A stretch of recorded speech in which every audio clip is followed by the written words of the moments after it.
quand il y a des Noirs ou des Arabes qui jouent des rôles dans les séries télévisées, ce sont toujours des vendeurs de drogue ou les femmes sont prostituées ou femmes de ménage.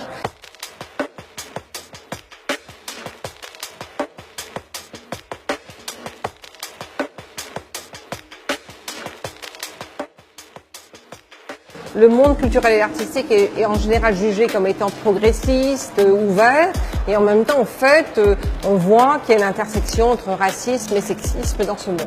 Il n'y a pratiquement aucune personne racisée à la direction des institutions culturelles et artistiques en France.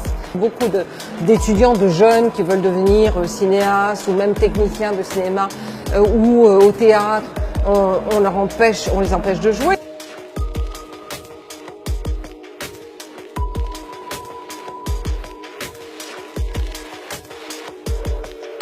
Dans le cinéma français, monter un financement pour un film comme le nôtre, c'est pire que de monter sur un bras. Un noir qui ne danse pas, qui ne rigole pas, donc de la faire. Maximum, mais sors là. À partir de maintenant, t'es guetteur pour nous, petit. Okay. Allez, cassez-vous.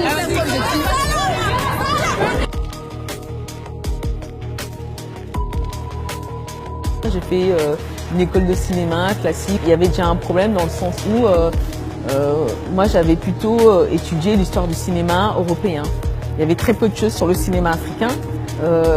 J'étais obligée de déconstruire en fait tout ce dont j'avais appris à l'école pour pouvoir me réinventer et en fait inventer mon cinéma à moi qui moi me correspondait et que j'avais envie de transmettre. On sait que les écoles de cinéma restent très blanches, les écoles de théâtre, de danse restent très blanches, très centrées sur ce qu'a fait l'Europe, comme si l'Europe avait été le lieu de la découverte des arts. Il fallait absolument faire une publication pour préciser ce que nous entendions par décoloniser les arts, qui n'était pas simplement d'avoir des postes dans les institutions, mais aussi de changer profondément la manière dont on raconte les histoires, dont on les présente.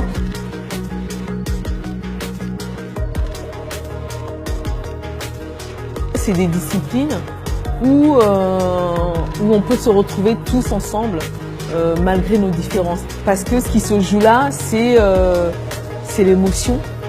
Et l'émotion n'a pas de couleur.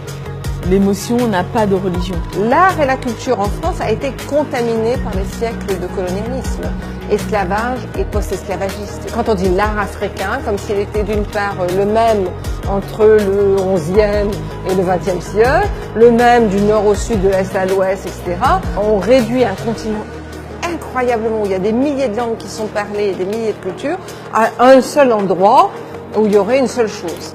C'est pareil pour l'Asie d'ailleurs. L'énorme travail de la décolonisation, ça signifie rendre l'Europe vraiment une partie du monde et pas le centre du monde, si vous voulez. Pas simplement se dire, ah tiens, si on inclut quelques récits de Guadeloupe, ça va aller, ou quelques récits du Congo. Non. Ça ne veut pas dire que ce que l'Europe a fait ne compte pas. Ça veut dire que c'est une chose parmi d'autres.